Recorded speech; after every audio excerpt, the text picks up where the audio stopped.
like, did you ever go through those experiences where you had to do a scene where it was very aggressive and you just felt like... Yeah, I mean, I don't want to go into too much detail. Like, honestly, some of my experiences are really humiliating for me, and I wish that they never happened. There's stuff going on, like people getting pissed on. Men are pissing inside of women's vaginas, assholes, down their throats. They're... Sorry. Oh, don't cry. تصور کن زندگیت به طور کامل توسط دنیای پورن تسخیر شده. میدونستی این دنیای کثیف و جذاب چطوری میتونه زندگی تو رو متحول کنه؟ امروز قرار تجربه ها و صحبت های شماره‌ای که این صنعت یعنی لانا روز رو بشنویم و ببینیم که چطوری از این دنیای تاریک بیرون اومده و میبینیم که چه بلاهای وحشتناکی سرش اومده. بچه‌ها، من مهران فاکسم و اگه به محتواهای خارجی علاقه دارید این کانال برای خودتونه، چون ما اومدیم کل کانتنت های جذاب خارجی رو به زبان فارسی روان برای شما ترجمه کردیم. پس بزرگترین و ساده‌ترین کاری که میتونید انجام بدید اینه که این ویدیو رو لایک کنید و کانال رو سابسکرایب کنید و بعد از اینکه این ویدیو رو دیدید نظر خودتون رو کامنت کنید. بدون معطلی بریم سراغ این ویدیو جذاب. Let's go.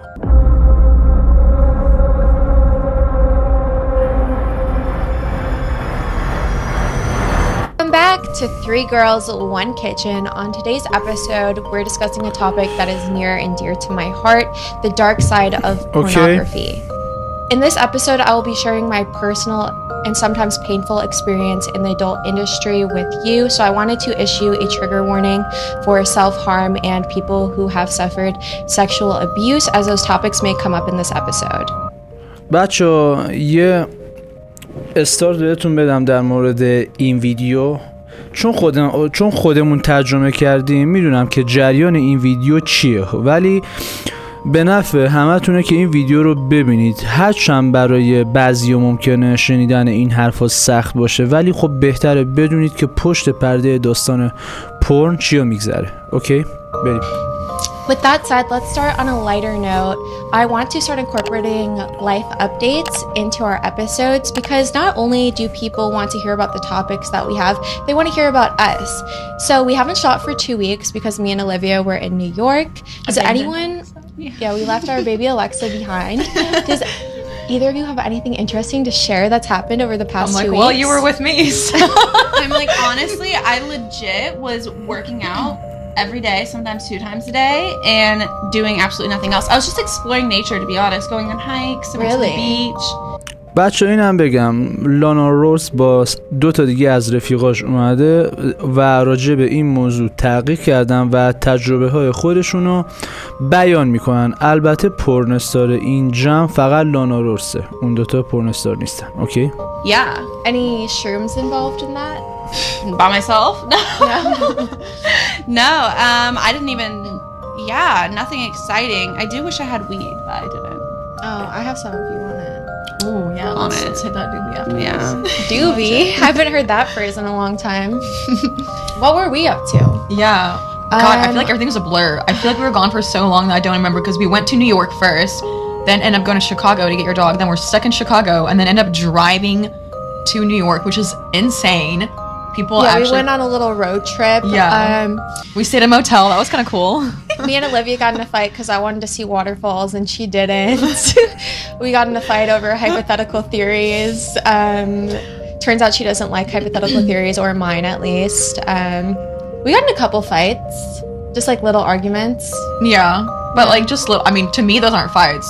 I guess you consider those fights. I don't, because me and Alexa have that like every day. I don't consider that. We had... بچه اینو بگم ابتدای ویدیو چند تا صحبت دوستانه انجام میدن، چند تا خاطره تعریف میکنن، بعد میرن سراغ اصل موضوع. Bad dates in New York. Traumatizing We dates. actually had a good one towards the end when we went to the pizza place. Oh yeah. Yeah, that was good. That was a nice date. Yeah. We're all invited to Miami. Oh, I need to know details. I already told you who we went to dinner with. The pizza? That was a nice date. Yeah, the weekend prior, I got blown off, and I know a lot of people were roasting me for the last episode because I said I never get blown off. I was trying to be positive and manifest good things for myself because I already knew that I was being blown off, but y'all wanted to take it as me being... بچه ها اینجا یه حرف خیلی مهم زد. گفت من توی قسمت قبل گفتم هیچ وقت کنسل نمیشم، کلی هیت گرفتم، ولی فقط خواستم چیزای خوب واسه خودم جذب کنم که من هنوزم میتونم ادامه بدم. اینو تو زندگی خیلیامون میشه اعمال کرد. یعنی به خودتون روحیه بدید، به خودتون روحیه بدید که میتونید خیلی کار رو انجام بدید. حالا ایشون در مورد خودش که قبلا پورنستار بوده و تونسته خودش رو جمع کنه حرف میزنه. اوکی؟ شما توی هر کاری که انجام میدید میتونید اینو الگوی خودتون قرار بدید. A cunt, but that's just not the case. I just like to manifest that I'm not going to be blown off because I don't know why I would say that, you know? Aww. But I mean, it sounds like you guys had an eventful trip. God, I just don't even remember anything. I mean, so neither. Strange. Honestly, it's like we were. No, it's like a blur. Drugged. Like I don't remember anything. Honestly, I'm a little. I think we just were going through so much like stress, like getting the dog and like traveling so much that we didn't really enjoy it as much. It was mainly like getting your apartment working. Chores. So it really wasn't. Yeah, chores. Yeah. I was literally so bored. I was putting myself to bed at 9 p.m. every night. Oh, so I was reading books, watching Netflix, and working out, and that was legit all I did. Alrighty, so since none of us are as interesting as I planned for us to be, Since we're all boring. I hope that all of you know. خب بچه ها اینجا دیگه سر اصل موضوع. قشنگ بشینید که ببینید چی میگه. By now that I did porn. Wait, what? Olivia. I was like, no way. Anyway. Okay, sorry. No I jokes. shot porn for 8 months from 19 years old to on and off twice from 19 to 21. For a total of 8 months. I shot 4 months and then I quit and then I shot another 4 months. So a total of 8 months. دیدی بچه ها کلن 2 سال کار کرده به مدت 8 ماه. یعنی این همه فیلمی که شما از این خانم دیدید کلن توی 8 ماه جمع کرده و در عرض 2 سال. Today's episode is going to be discussing my experience as well as just a general consensus and stuff that you guys were able to find through research and knowing me and knowing other people who have worked in the sex industry. And just like the stigmatism that comes with it. And, Yeah. But I mean, to me, what's crazy that I had found was that a lot of women that went into the porn industry, and this is obviously like a very sensitive topic, you know. ببین آمار خیلی عجیبیه. اونایی که به صنعت پورن روی آوردن 70% توی بچگی مورد آزار جنسی قرار گرفتن. But a lot of them had said that 70% of women that went into prostitution or the porn industry had some sort of physical abuse as a child. Yeah.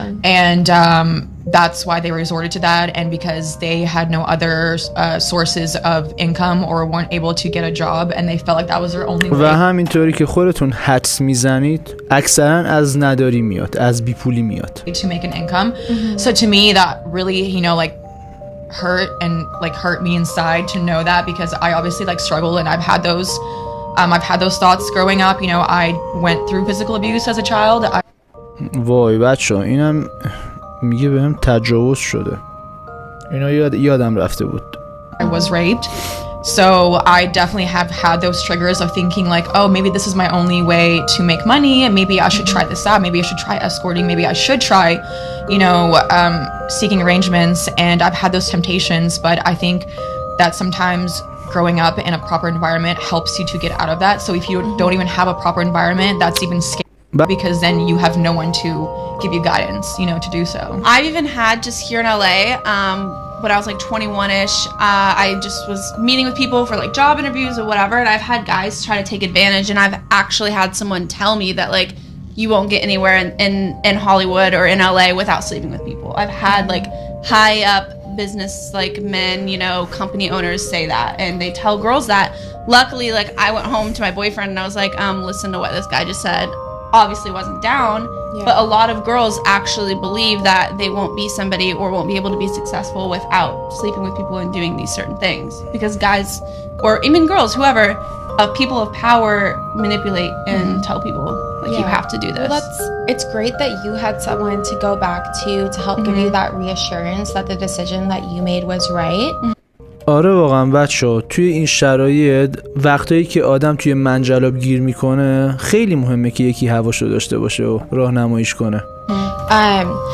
That's kind of the drawback to being young and naive is that, like Olivia mentioned, a lot of these girls who are getting into the sex industry, whether it be porn or prostitution or even just, you know, posting nudes online and doing OnlyFans, is that, like she mentioned, they come from homes that are not necessarily broken, but just don't have guidance, or there's abuse going on, or there's chaos inside of the home. I know for me, a lot of people always ask me, oh, you did porn, you must have been raped growing up, or you must have had sexual abuse. It wasn't like that at all for me, personally. I don't know if this is what caused it, but I've shared this before on the podcast that growing up, my parents were divorced. My sister has severe schizophrenia, and there was her cutting herself in front of me. One time I came home from school and she had hung herself, and ببین گذشتش هم دارک بوده ها. والدینش از هم جدا شدن، از مدرسه برگشته دیده خواهرش خودشو آویزون کرده با چاقو، مجبور شده تنابو ببره.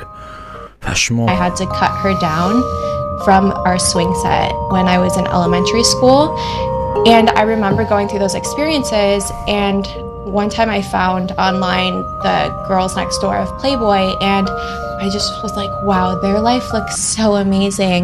And you can just hit up like this old man and he'll fly you out to LA.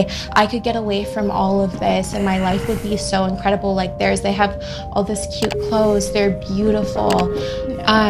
And so I remember just wanting to escape from that. Young girls like me are going to see all the positives and they're not going to see the negatives. And this is where it really shows how naive I was, because when I first got into porn, I had no idea that I was going to have to suck dick or have sex, which sounds so weird because you know that you're going to suck dick or have sex, but it didn't register, it didn't process. فهمیدید بچه‌ها؟ میدونه که باید با طرف مقابل سکس داشته باشه یا مثلا براش چیز بزنه، ولی خب میگه ما وارد این کار میشیم ولی مغزمون اینو نمیپذیره که این کارو انجام میدیم. یعنی فقط داریم این کارو انجام میدیم ولی مغزمون اینو پردازش نمیکنه. فهمیدی چی میگم؟ مجبوری یه کاریو انجام بدی ولی مغزت نمیخواد، قلبت نمیخواد. همینه. I really didn't think about the acts that I was going to have to do to become a porn you didn't think star. of consequences either because you just thought of the glamour of it, like you said. Yeah, it was all glamorized in my head. It was all, oh, I'm going to be this and I'm going to be that, but it was never, I have to do this to get there. And I think it's hard for the young mind to see that. And then there's also the issue of being young and naive and not knowing how to say no in certain situations. And luckily you, speaking back on your experiences, you clearly were raised right, or you know, had the confidence to say no, and you had someone to go back on to help reassure you that you made the right decisions. Yeah, because as well as you, I grew up watching Girls Next Door. I loved Playboy. Growing up my whole life, I was like, I want to be a Playboy model. I want to do this. I was obsessed with it, just like you. I was in Indiana and sitting there bored, nothing going on, and I would watch these hot girls on TV, like the blonde, beautiful, the mansion, a pool, party, whatever they wanted. And I was so obsessed. That's all I said to everyone every day. I'm like, I'm gonna do this. I'm gonna be in Playboy. But the older that I got, and my dad. بچه شنیدی چی گفت؟ گفت دخترای بلوند و خوشگل رو توی مجله میدیدیم و میگفتیم اوه چه زندگی خوبی دارن، چقدر همه چی براشون فراهمه و ما هم بهش علاقه‌مند شدیم و آرزو داشتیم مثل اونا وارد دنیای پلیبوی و اینا بشیم. اوکی؟ Dad actually lived in Vegas and we would travel out here and I got more experience like in their life and in their world, and I got to see how it was. Yeah. So luckily for me, I did get to see kind of like both sides in a way that kept me from, before I turned 18, I was like, I actually don't want to do this anymore. Yeah. And what deterred you from the situations where you wanted to get a modeling job and it was told to you, oh, if you sleep with someone or you do this sexual act, you'll be more likely to obtain it? What deterred you from giving into those situations? I don't know if it was one specific thing. I think I just knew it was wrong. Because my mom always would tell me, like, your body is for you. Like, don't let someone try to convince you that you have to do specific. بچه اینو بگم، این باید توی سنین پایین آموزش داده بشه. خجالت و اینا رو باید بذاریم کنار. ما به عنوان پدر و مادرهای آینده باید اینو در نظر داشته باشیم که همچین مسائلی رو باید در سنین کم برای کودکانمون باز کنیم که عادی بشه و گیر همچین دنیای کثیفی نیفته. Things unless it's what you want to do. If someone has to tell you, oh, you have to sleep with me if you want this, my mom would always, remind me that I do not have to do those things. Yeah. So that's kind of it. And obviously my dad was the same boat. Did your mom ever have any background in like the sex industry or anything like that, or like experience? Because it seems, like she must have had some sort of experience going through something growing up that she would instill that in you as like a young girl. I mean, she obviously hasn't opened up to me fully like that, but I do know she did do modeling at a young age, and so then she could have had those pressures that you were speaking of. Moved to Vegas and California and lived in Hollywood with my dad. He was a professional boxer, and when they were together, it was like the highlight of his career. He was a world champion, and so she was around these celebrities and around that lifestyle. So luckily she was married and had my dad, but I think she got to see how women were treated and how girls were treated and wanted to keep me away from it. Yeah. So I think that would probably be why. An interesting statistic that Alexa shared with me this morning. Do you want to tell them? Because I know you did the research, so I don't want to take your... No, so I was researching because someone actually brought to my attention that a lot of porn stars die from like drug over. آره بچه این درسته. من خبر مرگ پورن استارا رو توی اخبار زیاد میشنوم که اکثرا بر اثر مواد اووردوز و خودکشی میمیرن که اینم ناشی از افسردگی این کاره. Accidental or on purpose, suicide, whatnot. So I'm like, I wonder what the average like life expectancy, what is it? Life expectancy of a porn star is. And it's actually 37 years old, and that's like on average. Obviously a lot of them, if you look, die in their early 20s. آمار پشم ریزون رو دیدی بچه ها؟ میانگین عمرشون 37 ساله ولی خیلی پیش میاد که توی 20 سالگی میمیرن و این فاجعه است، در حالی که میانگین عمر یک انسان عادی 78 ساله. And then a normal person would live to be about 78 years old. So that just gives you an idea. It's like a 40-year gap. You have to think, why is the average life of someone who was in the sex industry or shot pornography 37 versus, what did you say, 78? Yeah. Like, that's insane. That's a huge jump. What do you think causes that? I definitely think a lot of these deaths are probably drug related, like you mentioned, or suicide. I think even like sex trafficking, like I think that's an issue. I mean, with any countries that or any country that's legalized prostitution, the sex trafficking rates are way higher. Which I feel like that's common sense, but it's also very sad, And I think just aggression, abuse that comes with being in the porn industry that women go through, it's a lot of trauma for them.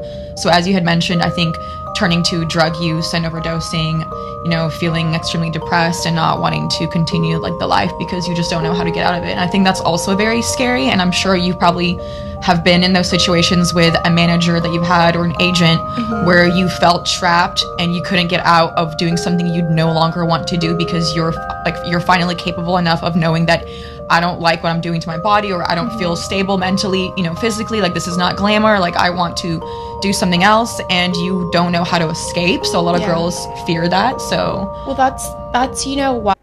بچه‌ها میگه اون زرق و برقی که دخترها حس میکنن تو این دنیا وجود داره نیست واقعا. وقتی که وارد این حرفه میشن، وارد این دنیای تاریک میشن، تازه میفهمن با چی روبرو شدن و هیچ زرق و برق و زندگی لاکچری نیست. I wanted to do this podcast today and why I try to share my experiences even though it's extremely difficult for me, because I do have girls who are still in the industry reach out and say, wow, you're an inspiration to me. You are right where I am now. You're you don't have to do any of this to make money anymore. You support yourself, like you're doing great. So I think it's important for us to share this story to help, like you said, people who are still suffering, and also to help deter girls who are thinking about possibly putting themselves in that situation. One of the downfalls of the industry, as you mentioned, is agents, your manager. I've had quite a few bad experiences with agents and اینجا هم بچه از وعده وعیده مدیرا میگه که ما فقط برای شما کار میکنیم، برای ما آسایش شما مهمه و این حرفا که دخترها رو فریب بدن. Managers just they're supposed to work for you and they tell you that they work for you, but a lot of the pressures in the industry and the manipulation comes directly from the agents. I remember being flown out to LA for the first time, and as soon as I came, it was almost like instant. Now that I'm thinking about it with a mature mind and being an adult woman, I feel like I was being groomed from the minute that I landed in LA. They ask you before you join the industry, what are you comfortable doing? And you check off a little list for your agent, like, are you comfortable with blowjobs? Are you comfortable with boy-girl? Do you just want to do girl-girl? Will you do DPs? Will you do gangbangs? And so I remember only marking off, the first time I only marked off that I wanted to do girl-girl. The initial agent who I signed with wouldn't sign me if I was only doing girl-girl. So I was basically forced to do boy-girl. Yeah. I never checked off the boxes for doing DPs, gangbangs, any of that like drastic stuff. And I told my first agent, I will never do a gangbang, I will never do anal, I will never do any of that. And somehow, lo and behold, I end up doing all of it. فهمیدی چی شد؟ گفت اولین بار که پرواز کردم به لس آنجلس با مدیر که ملاقات کردم یه کاغذ جلو روم گذاشت، گفت دختر با دختر، پسر با دختر، گنگ بنگ و این داستانا، انواع پوزیشن رو جلو روم گذاشت، انواع ژانر رو جلوی من گذاشت و من دختر با دختر رو انتخاب کردم و در کمال تعجب دیدم منو قبول نکردم و مجبور شدم که بقیه رو هم انتخاب کنم و این شروع یه فاجعه و فرو رفتن توی باطلاق بود. Because from the minute that I stepped off that plane and started talking to this man, he would say things like, oh, all the good sluts do gangbangs for cheap. The good sluts get fucked for $500. And they would really glamorize doing more for less money because that's what worked for them. So basically in the porn industry, the agents don't care about the girls to a certain extent. They only care about pleasing the producers and the film companies because then the film companies hire the girls from that specific agent more than the other ones, and that's what they care about, is having a good relationship with the production company. اصلا سلامتی و رفاه دخترها براشون مهم نیست. مهم راضی کردن اون شرکته و اون کارگردان است. فقط همین مهمه. The producers.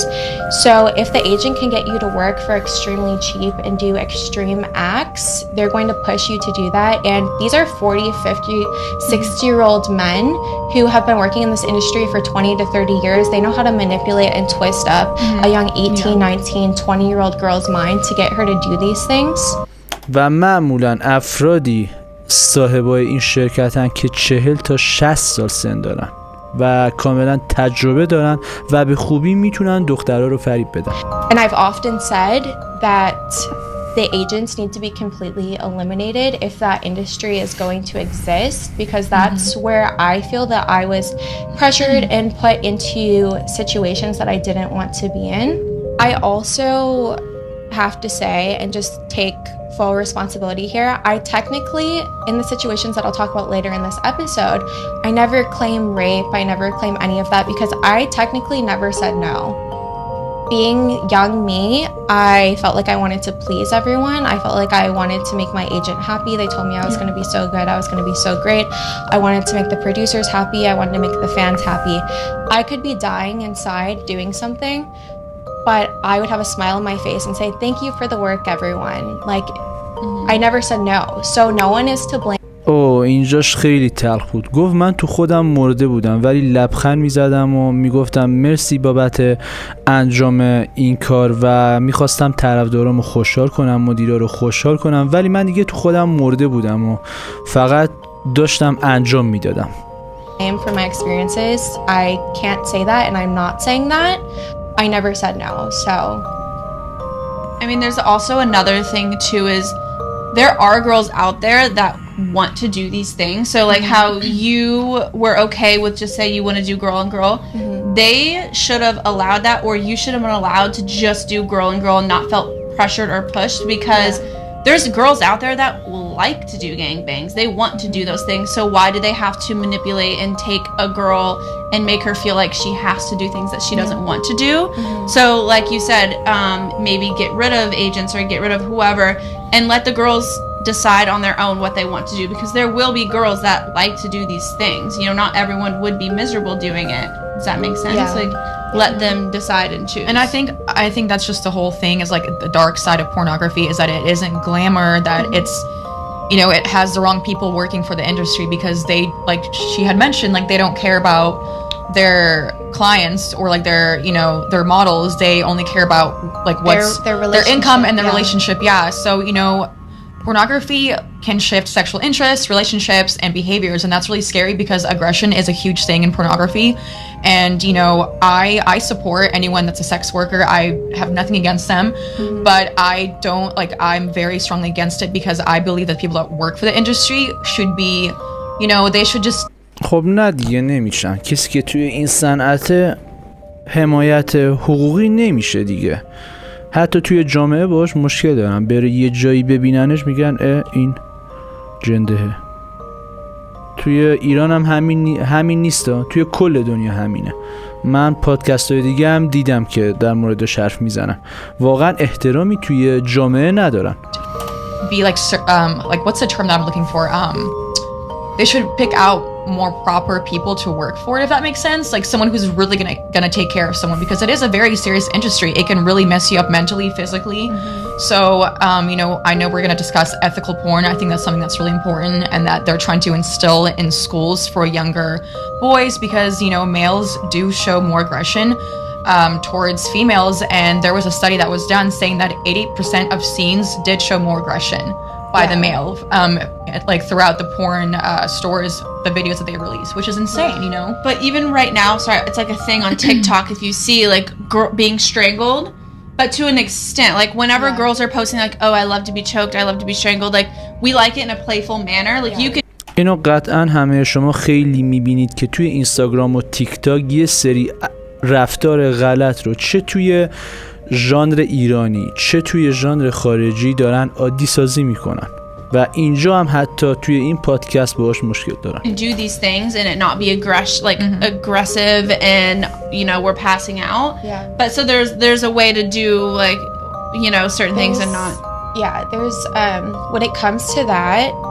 So what I was talking about, like being pressured to do like more and more things, more hardcore things. So there's two different main genres of porn. There's gonzo porn, which is the aggressive porn that you guys are talking about. It's the rough anal sex, it's the choking, and I'll go more into that. And then there's vanilla porn, which is what Olivia is talking about as ethical porn, is what I think you would consider. It's just like میگه دو تا نوع پورن داریم، پورن خشن با پورن اخلاقی. پورن اخلاقی منظور همون خودتون میدونید دیگه، وارد جزئیات نشید. Like missionary, like just like basically like artsy sex. I was gonna say, wait, I'm kind of laughing the inside because I've had someone call me vanilla before. I mean, I love vanilla. Like, why are you so vanilla? I'm like, what do you mean? It makes me kind of hungry, but I've never even heard of the term gonzo. بچه گونزو یه نوع پورنه. به پورنایی که توش تغییر انجام میشه بهش میگن پورن گونزو. پس به پورنهای تغییرآمیز میگن گونزو. اوکی؟ Yeah. So gonzo is the first level of it, I would say, would be it's just like there's no like artistic vision to it. It's just like rough, hardcore sex. And that could be vaginal penetration. The next level up would be anal penetration in a gonzo. اونم سطح بندی داره طبق گفته لانا میگه دخول واژنی داره، بعد مقعدی، بعد مراحل بالاتر که کثیف‌تر میشه. Style. And then there's a level far more than that, and I would say that during my time in porn, I'm not sure what is like the hype right now in porn. It goes through like different phases, but during my short stint in porn, the really extreme acts were what was popular, and that's why being the #1 performer in the industry at the time. اینجا هم اشاره میکنه که تبدیل به شماره 1 این صنعت شده. Everyone wanted to make money off me, so they pushed me to do these things. And it just gets really extreme, like you were saying, abusive. Did you ever feel like, did you ever go through those experiences where you had to do a scene where it was very aggressive and you just felt like... Yeah, I mean, I don't want to go into too much detail. Like, honestly, some of my experiences are really humiliating for me, and I wish that they never happened. There's stuff going on, like people getting pissed on. دیدی بچه ها؟ شاشیدن مرد روی زنا و داخله. نمیتونم زیاد حرف بزنم چون یوتیوبه و ممکنه ویدیو رو بلاک کنه. Men are pissing inside of women's vaginas, assholes, down their throats. They're... Sorry. وحشتناکه.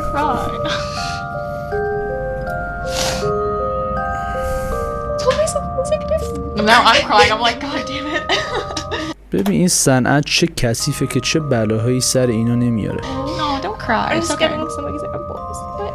No, that's honestly, that's really hard. And I think, like I had mentioned earlier, it's just so important for young men to stop viewing women as sex objects, because I believe that, you know, instilling that curriculum in school at a younger age, and they had actually said, there's a fact that said همون چیزی که اول ویدیو گفتم، این آموزش‌ها باید از سنین پایین داده بشن. is that the more a young person had learned about the use of pornography from their school education or sex education is less likely to see women as sex objects. And I feel that's why, you know, I feel so passionate about the porn industry, because I don't believe that they should be showing those types of scenes, because it does view women as just an object, and it's not okay to do that. Like, I enjoy watching porn, like, girl, like I you know, but like I want to watch ethical porn. I want it to be normalized, and I want it to be taught to where it shouldn't be to where a woman is being abused and is, you know. بچه شاید اینجا خیلی از شماها با حرفاش مخالف باشید. میگه پورن باید اخلاقی باشه.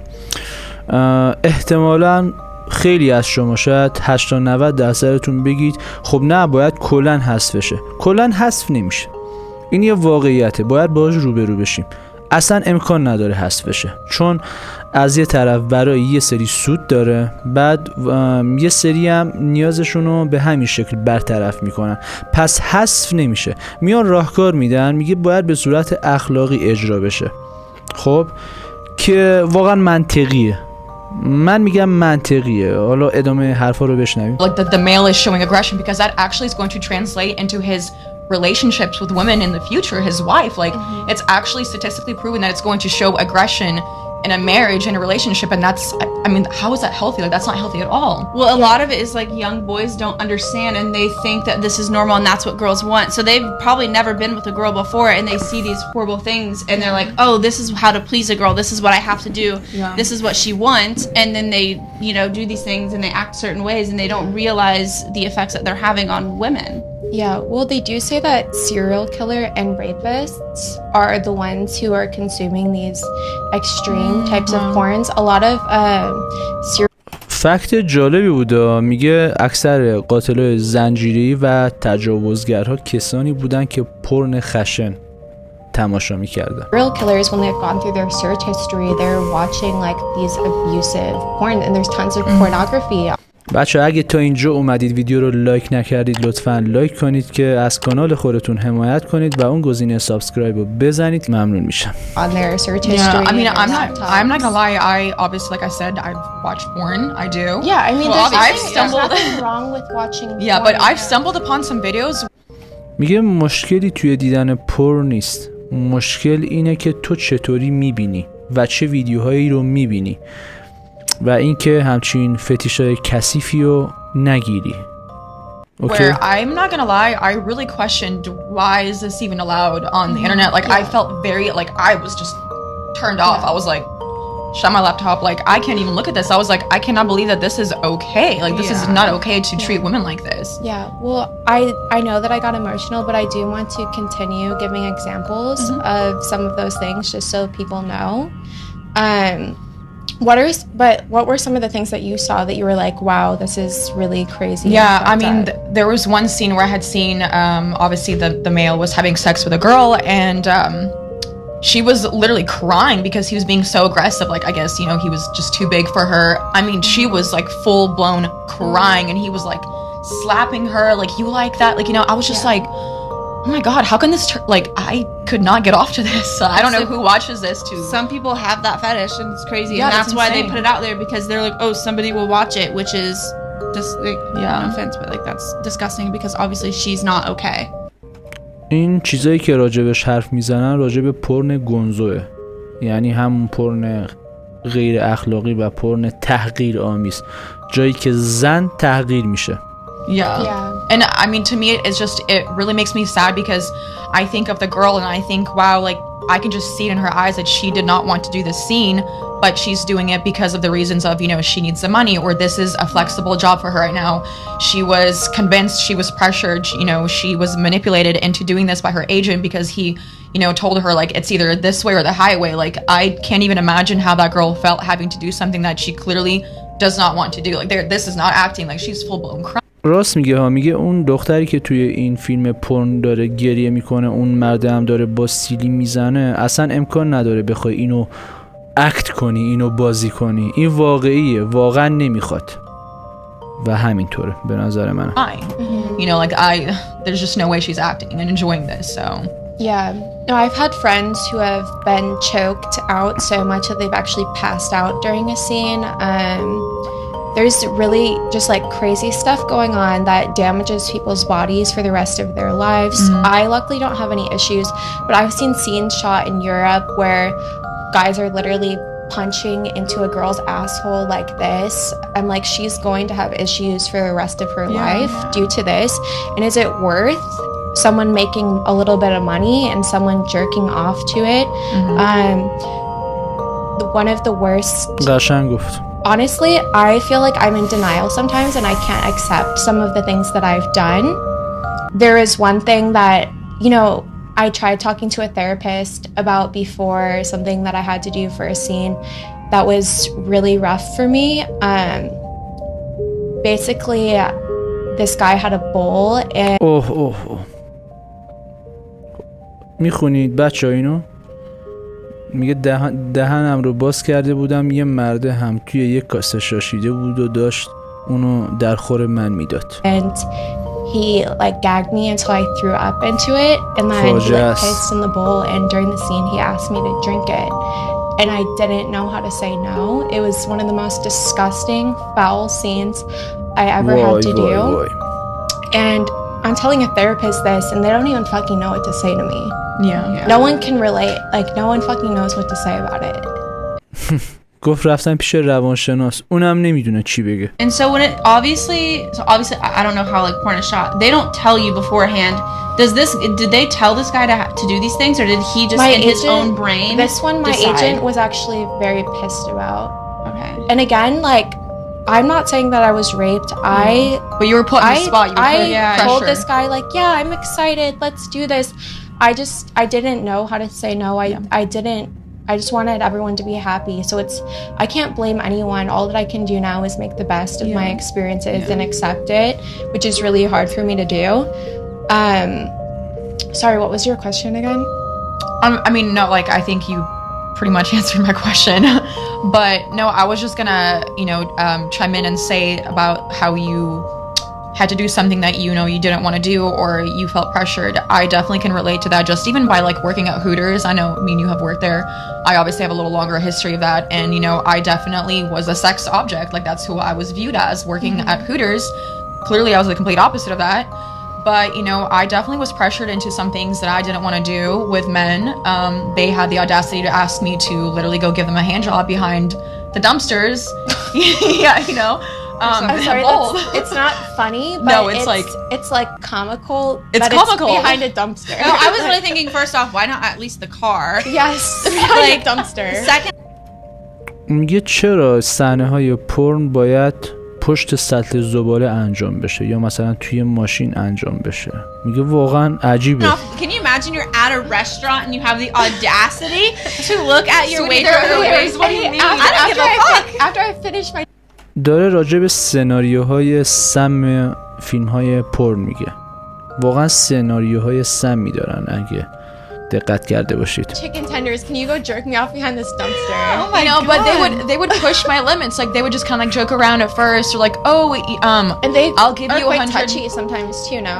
Yeah, and you know, they were like, oh, I'll give you $100 if you take off your panties for me. And you know, I was vulnerable. I was young. I was like, oh, like no harm. Like okay, like he just wants my panties. Like heck yeah, $100. Like But that's then they're gonna be like, how yeah, much? they kept pushing how and much put can I me give on. her? And once they like put you on the spot, like it's so hard to like say no, and you feel so awkward because you don't want to ruin a relationship with a client who comes into Hooters every single day, who is basically paying your bills, who's tipping you. You know, too. You don't want to piss them off to where they're gonna go say something. So you know, I definitely can relate on the pressure thing, and I can definitely understand how you felt like being put in a situation that you did not know you're going to be put in, because it is so hard to get out of that. So, you know, like I definitely understand sex workers and the porn industry a lot more just because I've had personal experiences that I can relate to. Yeah. I think I've talked to you about this briefly, and I don't know her full story because obviously I haven't got to talk to her, but I told you I had a cousin that actually I found out did porn. And her and I were super close growing up, and she was kind of like my half cousin. So anyway, her dad lived in a different state. We kind of grew apart for a few years, but when I moved out here, we kind of rekindled, and she was obviously a lot different than I had remembered. And I remember my dad's friend being like, oh, she definitely, like, she's a sex worker. I'm like, no. Oh. I ended up finding out that she is, but now I've even shown you before and after pictures. Like she's back home, very unwell and unstable, like had a really bad drug problem.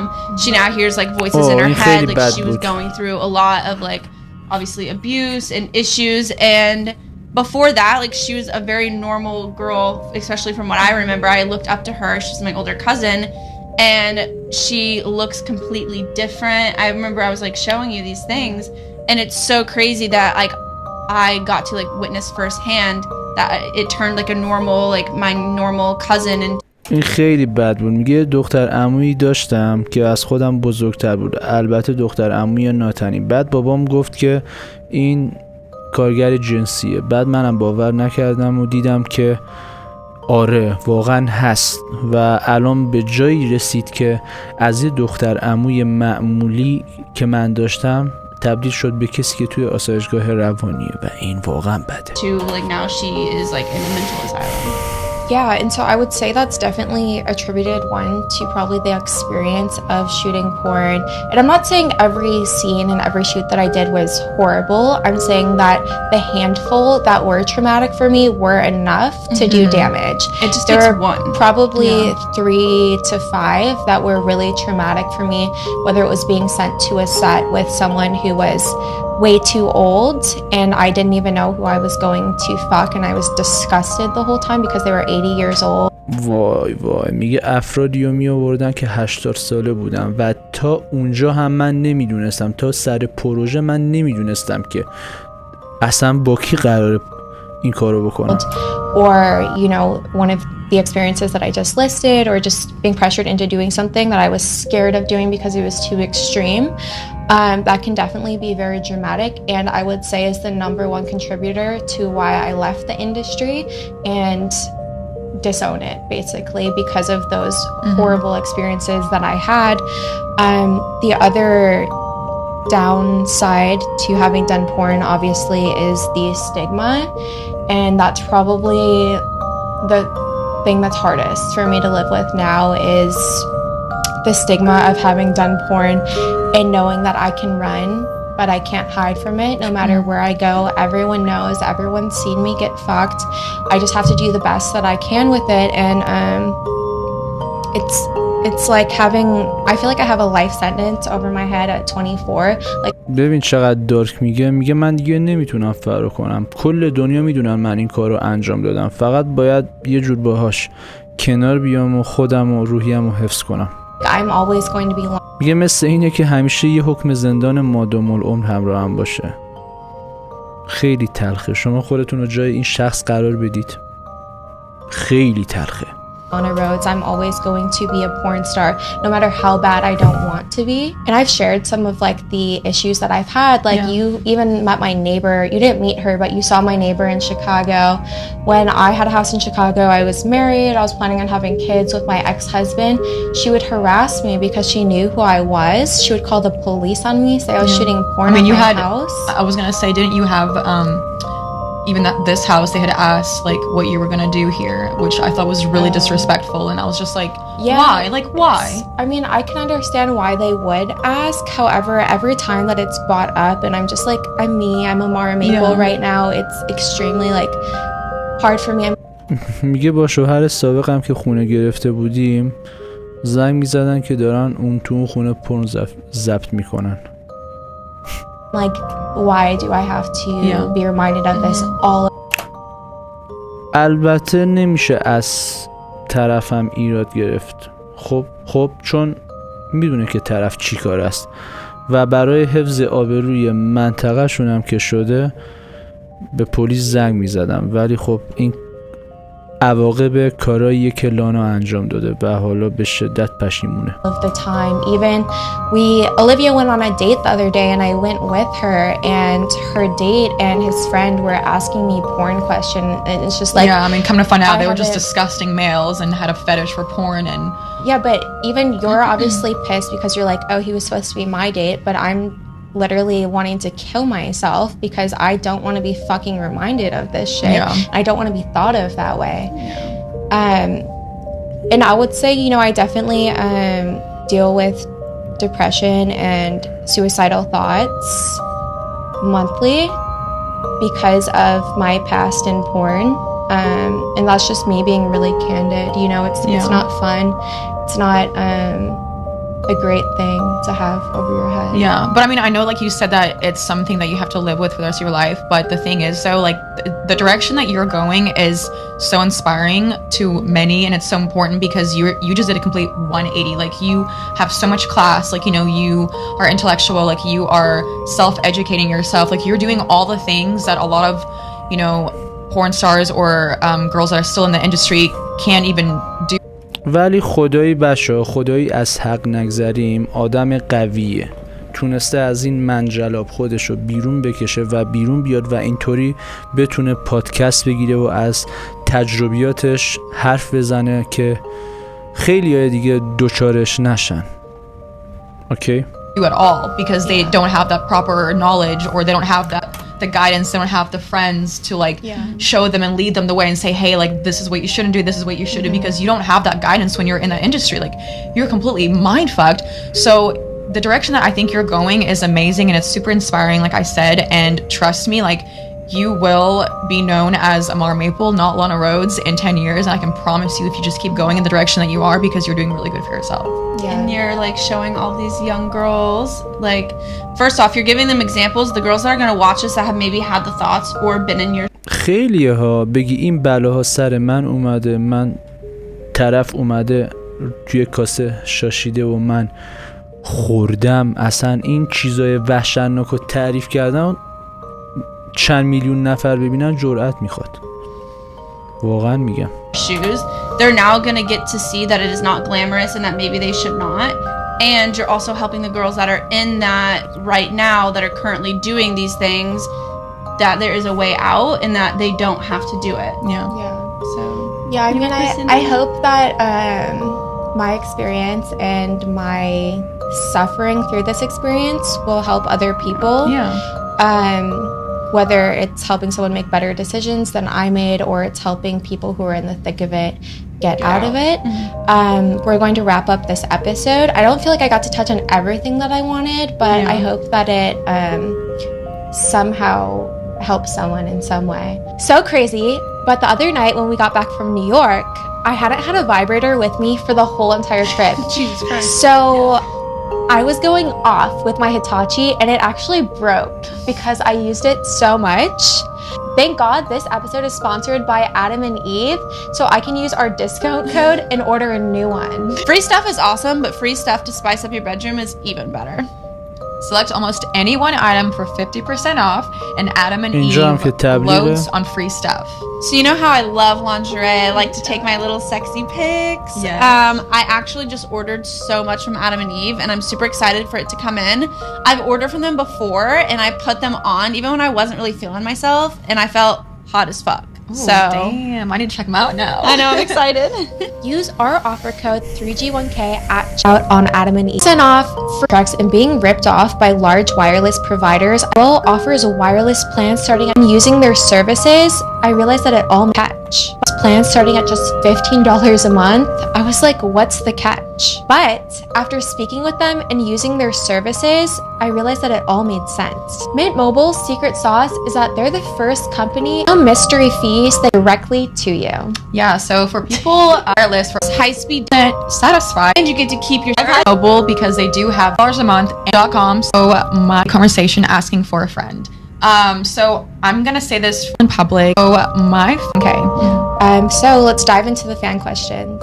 So my fan question is, how do I go up to a random girl in public and start a conversation asking for a friend?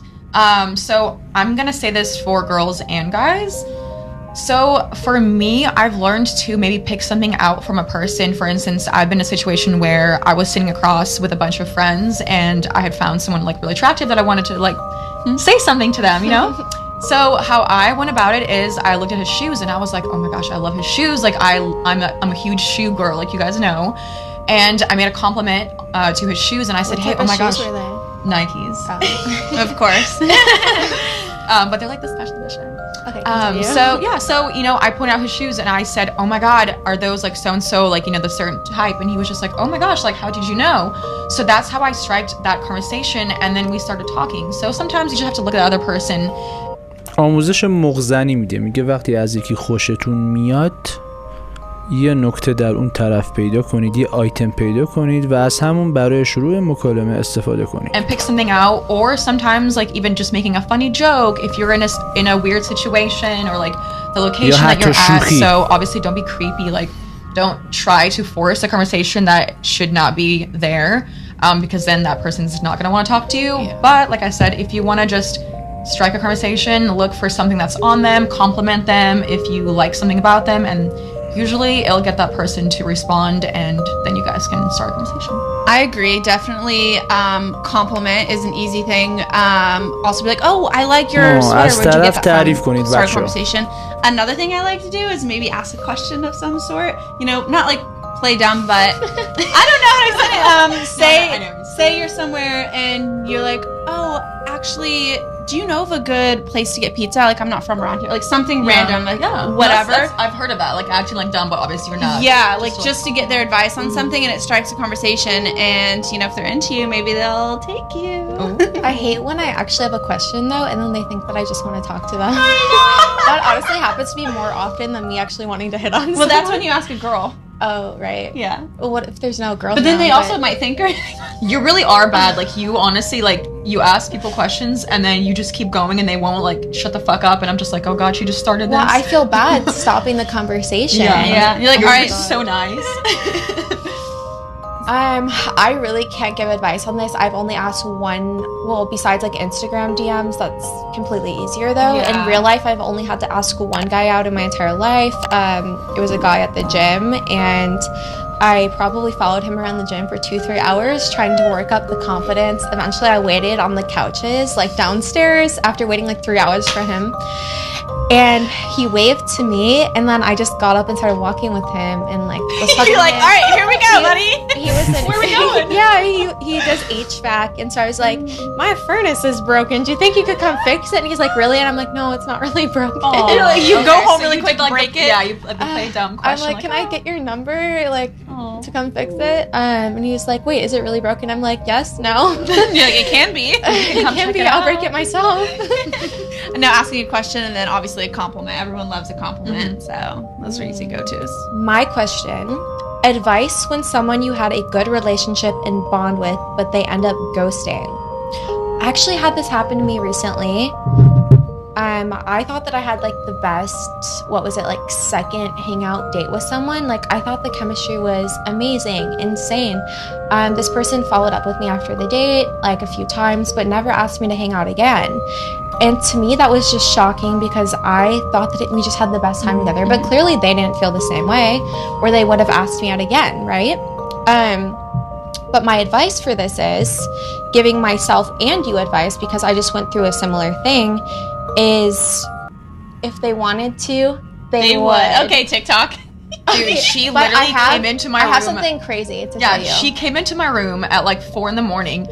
with flowers and coffee, and she goes, Olivia! If he wanted to, he would. And I'm like, oh my God, what? Did you just find the love of your life? Like, why are you holding roses and a book? Like, what's going on? Like, where did you go for like 3 hours? So, my ex was in New York at the same time as me. Why did I just say New York like that? And I wasn't gonna hang out with him, but then I couldn't sleep. So I was like, fuck it, I'll just bring my dog over to his house at like 2 a.m. For him to meet my dog, like as friends, on some friendship shit. And it was Easter, so I was like, why not? So I went over there, we like hung out for a little bit. Again, I just feel like I have to reiterate, didn't hook up, like just some real friendship type shit. I leave at 4 a.m. and it said that Starbucks was going to be open. So I Ubered to Starbucks. Well, actually I dropped off my dog. And then I Ubered to Starbucks. Because it was Easter, they were closed till 5 a.m. So there's a little subway underpass next to the Starbucks. I'm sitting there. People are coming up, down. I'm sitting there for like 30 minutes. And I have another 30 minutes to go. There is a man of the streets. And by that I mean like a homeless man, who I think was also maybe on meth, crack, you know, whatever his drug of preference was, because the way that he was walking, he was just like, you know. I mean, he was tired. He had a bouquet of flowers, though. And so, you know, he's coming up the stairs all slowly like this, and I'm like, should I stay here?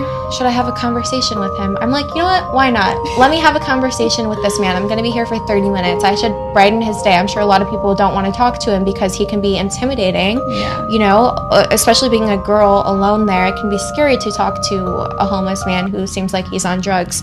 But I was like, you know what? I'm going to fucking talk to this man. I'm going to try to give him the best day of his life by making him feel important. So he comes up to me. Of course, he starts talking to me once he makes it to the top of the stairs. And, you know, he's on drugs, so he's just like, you know, just talking about crazy shit. And I'm like, yeah, you know, and I'm like, you know, you can be anything that you want in life, just hyping this man up, trying to give him some good old life advice. And he's just talking crazy, but eventually he's like, you like really like made my day, like you made me feel really special. قشنگ بود. خیلی قشنگ بود. I don't know why I got these flowers today, but I think that they're for you. And so he gives me these flowers, and I'm like, you know what, Starbucks is open now. Why don't you come in with me and I'll buy us both a coffee? So I go into Starbucks. I get us both caramel macchiato. We go out. I'm like, listen, I have a flight this morning. I hope you have a wonderful day. Like, stay blessed. And I somehow in passing mentioned to him that I love to read. Now, this man has 3 bags of stuff, and that's all his possessions. He doesn't own anything. So 2 of the few things that he owned were flowers, and then he also had a Barack Obama book. And when I mentioned to him that I like to read, he gave me one of his only possessions, which was his Barack Obama book, and he had already given me the flowers. This man barely owns anything, and he gave me his only book, his only form of entertainment, and flowers. And I'm just like, بچه اینجا رو اگه متوجه نشدید، درست نخونید، برگردید بخونید. خیلی قشنگ بود. This man who literally has nothing gave me everything. Yeah. If a fucking man wants to, he fucking will. Yeah. And he was like, he probably stole the flowers from someone. Like honestly, he probably did steal the flowers or found them in a garbage can or something. But I'll tell you, I bought that book home with me because that book means so much. Because this man gave me, he doesn't have anything, and he gave me everything that he had. And so I broke into the house at like 5 a.m. and I'm like, Olivia, if he wanted to, he would. I'm like, look, this man doesn't have anything, and he gave me everything that he has. Yeah, I mean, I forgot what the question was. Wait, what was the question? Oh, it was It was you felt basically you felt like you had a connection or a good relationship and bond, and they end up ghosting. So the moral of the story is, if they wanted to be with you, they wanted to talk to you, they wanted to see with you, they would. If they felt the same connection, or if they felt the thing. So let it go. Don't dwell on it. Don't sit there. I mean, we've all been there. I've definitely had guys I've talked to for like a month, and we've talked about like being serious, and all of a sudden, boom, nothing. Me. So it happens to everyone, and the worst thing that you can do is sit there and dwell and be like, why not? Why me? Why didn't they pick me? Or not the right get person. Over it. Or move think on. of scenarios like, oh, maybe, because this I'm definitely guilty of, is not accepting that they didn't want me, and thinking like, oh, maybe they're just shy. Maybe they just love me too much. They're scared. Like, I'm the opposite. I'm like, all right, well, I wasn't the one for them. You know, I'm very like to where very masculine. You're realistic. No, I was also gonna say, I feel like everything happens for a reason. Everyone is put in your life for a reason, and also taken out for a reason. So if someone ghosts me or disappears from my life, I'm like, that was probably for the best, because if they had stayed, they probably would have made me more sad or brought like more, you know, toxic, negative. Could have kept you from doing something. So if someone leaves your life, all right, cool, let them. It's a very simple saying, but I think I had spoken about this a while back on the podcast, is that I had to realize that everything happens for a reason, and you know, if someone isn't meant to be with you, it's for a reason. Like you said, it's stopping you from possibly maybe getting a future career, you know, like a gig of your, like a dream gig, or traveling, or becoming friends with someone else, or honestly meeting your husband the next day, like your future, the love of your life. You know what they say, don't let your boyfriend stop you from meeting your husband. Oh, I like that. If someone ghosts you, all right, bye. Mine is, how do you get back into dating and actually give guys a chance? I'm currently, it's been like 2 months since I've even like done anything at all. I don't talk to guys, whatever. So I guess this would be good for me, because I haven't gotten back into dating. But I feel like when I'm ready, I will know. My mistakes in the past is I would always have to have a guy to be texting, or have someone to hang out with, or just whatever. And that was very toxic for me. What I'm doing right now is I don't talk to really anyone, and I think that when you are ready and you focus on yourself, like we always say, and you're happy with yourself and your friends, you'll know when you're ready to get back into dating. When someone asks you on a date, you'll know, do I want to go? Do I like not want to go? بچه‌ها حرفاشون خیلی جالبه. حتما چند بار بشینید نگاه کنید. خیلی حرفای قشنگی میزنن. کاملا آموزشی و تراپیستیه. You'll just know automatically. If you feel like you're kind of forcing it, then I think it's pretty much a given, like you're not ready. So to answer your question, like when you know, you'll know. Like when someone asks you and approaches on a date, if you're questioning it, you're probably not ready. And they're gonna see that energy. I had actually talked to Amara about this, that energy is so big and people can sense it. You can be the least attractive person in the room, but if you have the biggest heart and the most open-minded, you are going to be the most beautiful person in someone else's eyes, because they are going to feel that energy, and like they're gonna see that through you, and that's what makes you attractive. It's not your looks. And when you're not mentally ready to be out, you know, trying to date guys or talk to guys, because you have a lot of self-reflecting to do, you have a lot of issues you need to fix, you know, you have your own things going on in your life, they are going to see that whether you think that or not. They will feel and sense that energy. I personally have been in a situation where I was trying to force a relationship, and I was talking to a guy, but I was not mentally there, I was not physically there. I, you know, was going through a lot, and I was portraying that anger or whatever issues I was having on him without even realizing it, to the point to where he left me, and he was just like, yo, like, I can't do this with you. And I was so frustrated and angry at him. And then whenever a couple months later, I was like, you know what? I did some self-reflecting. I was like, wow, like I feel so bad that I put him through that, because I wasn't ready, you know? My number one thing I always say is try to be a positive energy, no matter who you're around, no matter where you are. Even if you're having doubts or feeling off about something, maybe keep that for when you're at home, because you never know. If your energy's off and you're feeling negative, it will affect who you're around, and you can bring others down. But if you are a positive, radiant energy, people will know. I have actually. چقدر این حرف قشنگ بود. گفت همیشه انرژی مثبت باشید، چون اگه انرژی منفی باشید رو اطرافیانت هم تأثیر میذاره، و اگه اون اطرافیان ناراحت بشن، اون میره با چند نفر دیگه ارتباط برقرار میکنه و انرژی اونا هم منفی میشه و کلن یه موج انرژی منفی را میفته. پس انرژی منفی یه نفر میتونه خیلی‌ها رو ناراحت کنه. پس همیشه انرژی مثبت باشید. بچه‌ها اگه ویدیو رو لایک نکردید لطفاً لایک کنید و کانال رو سابسکرایب کنید. مرسی. I had people come up to me out before being like, wow, I love your energy. One, it brings new friendships. It can also bring people who you want to date, and it also can uplift other people's moods that you don't know that need it. Yeah. No, I try to stay home and I try not to talk or text people while I'm down or sad, just because I don't want to be seen in that light. Yeah, and you are good at that. You always told me that. The other day I made a mistake and I went with you on that date while I was really upset about something else, and I ended up talking trash about someone. Like now after the fact I'm just like, that's not who I am as a person. You feel like an idiot. And not just an idiot, I feel bad because it's outside of my character. And so I know per se when I'm in a bad mental state, I'm not going to go out and be around people again because it makes me act out of character, and that's not who I am. Yeah, I agree. Okay, thank you for listening to today's episode. I hope you enjoyed hearing about my experience, their experiences, and I hope you learned something or at least found my trauma entertaining. I don't know if you guys they have seen me cry before in when my Instagram got deleted.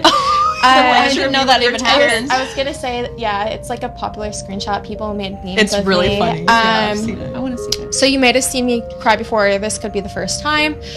Regardless, make sure you head over to Apple Podcast or Spotify and subscribe to us. Make sure you subscribe on YouTube. Leave positive, uplifting comments. Please. Don't be a bully.